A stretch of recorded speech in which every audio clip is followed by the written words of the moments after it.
Magandang araw po sa inyong lahat. Ako po si Christine Mezia Dylan Copines at ang aking partner na si Binibining Dancel S. Gonzalez. At excited kaming ibahagi sa inyo ang ganda at yaman ng National Capital Region o NCR, ang puso ng Pilipinas.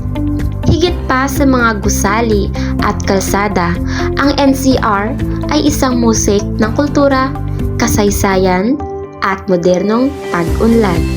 At sa visual presentasyon na ito, ating tuklasin ang 16 na magagandang lungsod ng NCR, ang kanilang natatanging kultura at ang mga kontribusyon nila sa pagiging isang dynamic at vibrant na rehiyon. Handa na ba kayo?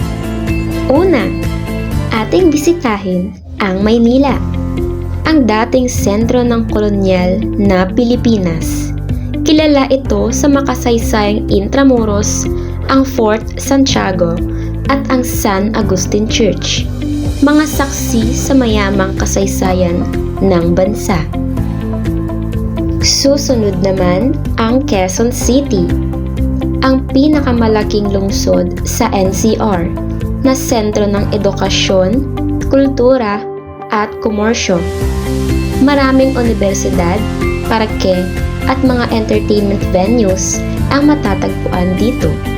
At ang Pasay, na sikat sa Mall of Asia, isang malaking shopping at entertainment complex, at ang Ninoy Aquino International Airport o NAIA, ang pangunahing paliparan ng bansa. Caloocan, isa sa mga pinakamatandang lungsod sa NCR, ay kilala sa masiglang komunidad at iba't ibang uri ng negosyo. Las Piñas naman ay may sikat na bamboo organ at ang Las Piñas Parañaque Wetland Park, isang mahalagang ecosystem. Makati, ang sentro ng negosyo sa Pilipinas, ay puno ng mga high-rise buildings, modernong infrastruktura at mga luxury establishments. At huwag natin kalimutan ang Taguig, tahanan ng Bonifacio Global City o BGC, isang modernong urban center.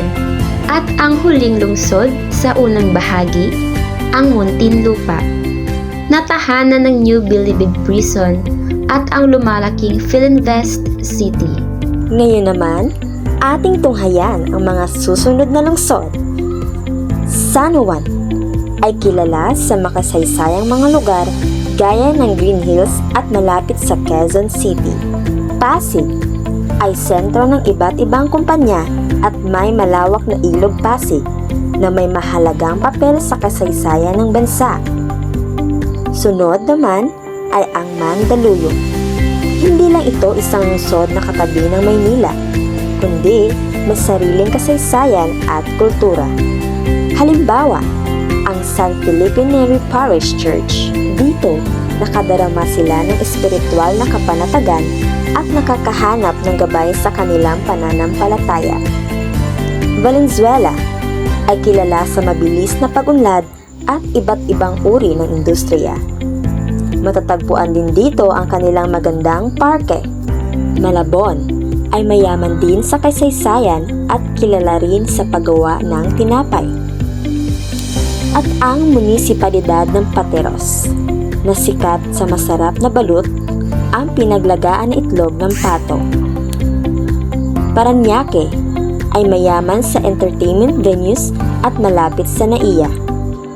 At ang huling lungsod, ang Marikina, na kilala sa paggawa ng sapatos at may magandang tanawin, lalo na ang Marikina River Parks. Nagkakamangha, di ba? Ang NCR ay isang dynamic at vibrant na rehiyon, isang pagsasama-sama ng kasaysayan, kultura at modernong pag-unlad. Sana'y napukaw namin ang inyong interes na bisitahin at tuklasin ang mga natatanging lungsod ng NCR. Mabuhay ang NCR! Maraming salamat po! Bye-bye!